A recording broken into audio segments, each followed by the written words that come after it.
Hi friends, అందరికి good morning. ఇది Tuesday vlog అనమాట. ఈ పండుగలు వచ్చిన దగ్గర నుంచి ఈ ర్యాకులు ఎప్పుడు సర్దాలో నాకు అర్థం కావట్లేదు. ఇదంతా నా మేకప్ సామాను, కిందంతా బట్టలు అనమాట.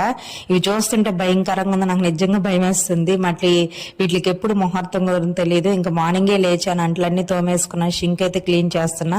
ఏదన్నా చెత్త ఉంటే దబర్లో పెట్టి బయట పడేస్తాను. ఈ రోజు కర్రీ వచ్చి టమాటా కర్రీ చేద్దాం అనుకుంటున్నా. కూరగాయలు ఏం లేవు. ఇంకా చింతపండు నానేసుకున్నాను. పిల్లలకైతే ఎగ్ రైస్ చేద్దామని ఎగ్స్ అయితే ఫ్రిడ్జ్ లో తీసి బయట పెట్టాను. టిఫిన్ అయితే ఇడ్లీ పల్లీల చట్నీ చేశాను ఫ్రెండ్స్. చాలా మంకుగా ఉంది, బయట చాలా చలిగా ఉంది.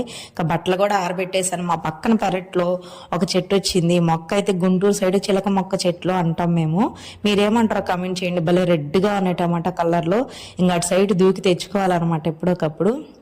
ఇంకా మధ్యాహ్నం లంచ్కి వచ్చేసి పిల్లలకి క్యారేజ్ వండాలి కదా, ఎగ్ రైస్ చేసేసాను. ఇంకా మాకు కూడా అదే సరిపెట్టేసుకున్నాను. ఇది ఫ్రెండ్స్ ఈ రోజు మినీ వ్లాగ్. ఈ వ్లాగ్ నచ్చితే ప్లీజ్ లైక్ చేయండి, అలాగే మన ఛానల్ సబ్స్క్రైబ్ చేసుకోండి.